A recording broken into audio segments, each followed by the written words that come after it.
Ezequiel capítulo 37, versículo 1.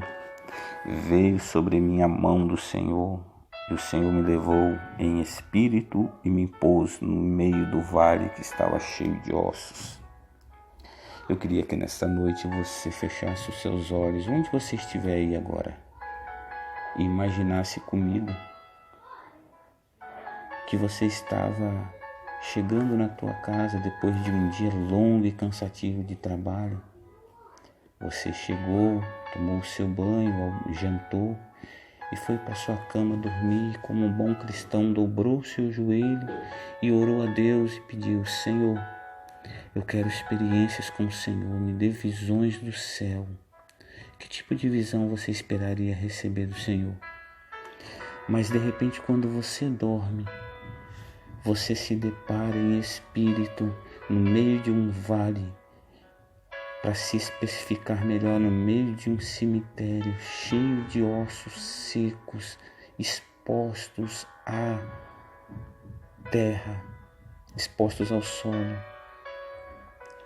E naquele momento, qual seria a sua reação diante do Senhor? Eu acredito que não seria diferente do profeta Ezequiel. A palavra de Deus diz que ele teve essa visão. E quando ele presencia com seus olhos um cemitério cheio de ossos que estava à superfície daquele vale, daquele cemitério. No versículo 2, a palavra de Deus diz que o Senhor fez com que ele andasse ao redor daqueles ossos, daquele cemitério. Para piorar, além da grande frustração no olhar que ele teve ao presenciar o cemitério de ossos expostos ao solo, o Espírito Santo ainda faz com que ele ande sobre aquele vale. No versículo 3, o Espírito de Deus, o Deus vivo, diz para ele: Filho do homem, poderão viver esses ossos? À altura do campeonato, Ezequiel estava sem motivação, porque a resposta dele foi a seguinte: Senhor Jeová, tu sabes.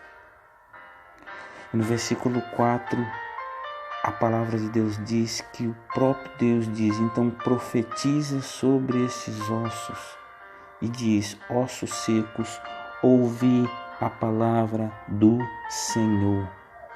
Eu queria analisar esse ponto da palavra, porque Ezequiel, assim como eu e você, teve uma reação bem negativa sobre aquela visão, porque eu creio que você teria a mesma reação e eu também. Mas nós observamos aqui que o próprio Deus fala, dá ordem para que Ezequiel ande primeiramente ao redor daqueles ossos, e depois dele andar, dele presenciar uma situação impossível para o homem, Deus diz para ele: agora eu quero, Ezequiel, que você profetize sobre esses ossos. Interessante como Deus nos chama, como Deus nos envia. Existe uma frase que muitos usam que diz que o peixe morre pela boca. Eu não concordo com essa frase. Eu creio que o peixe ele morre pelos olhos, porque se ele não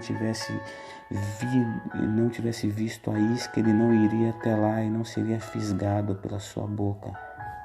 Ezequiel aqui estava morrendo pelos olhos, assim como muitos de nós hoje estamos morrendo pelos nossos olhos, porque olhamos as situações ao nosso redor e não cremos que Deus pode fazer alguma coisa. Mas vem o Espírito de Deus e nos diz: profetiza sobre esses ossos. A palavra de Deus diz que Ezequiel profetizou conforme Deus mandou, e o que houve? A palavra de Deus nos fala que aquilo que estava morto, os ossos secos, começaram a ser cobertos de carne, de nervos. Os ossos secos começaram a ser cobertos de pele. E no verso 7 ele diz: então profetizei como se me deu ordem, e houve um ruído enquanto eu profetizava, um reboliço, e os ossos se juntaram cada um com o seu osso. Depois ele continuou profetizando, mesmo sem crer, eu acredito, mesmo na verdade, tendo na sua visão o impossível, ele profetizou conforme a ordem do Senhor. E enquanto ele profetizava, creio que ele cada vez mais ia crendo no poder da profecia, no poder da palavra de Deus.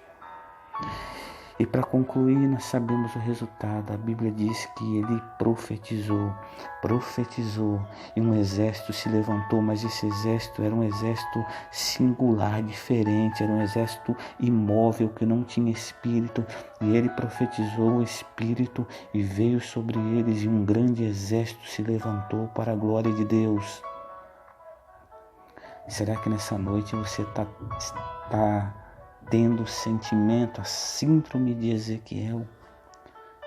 Não está conseguindo enxergar que no meio de tanta calamidade Deus não perdeu o controle, e o que Ele espera de nós é que nós profetizemos, oremos, crendo que o exército se levantará, crendo que no meio da morte pode haver vida, crendo que no meio da tempestade existe um Deus que está controlando todas as coisas e tem sobre ele o poder da vida e da morte.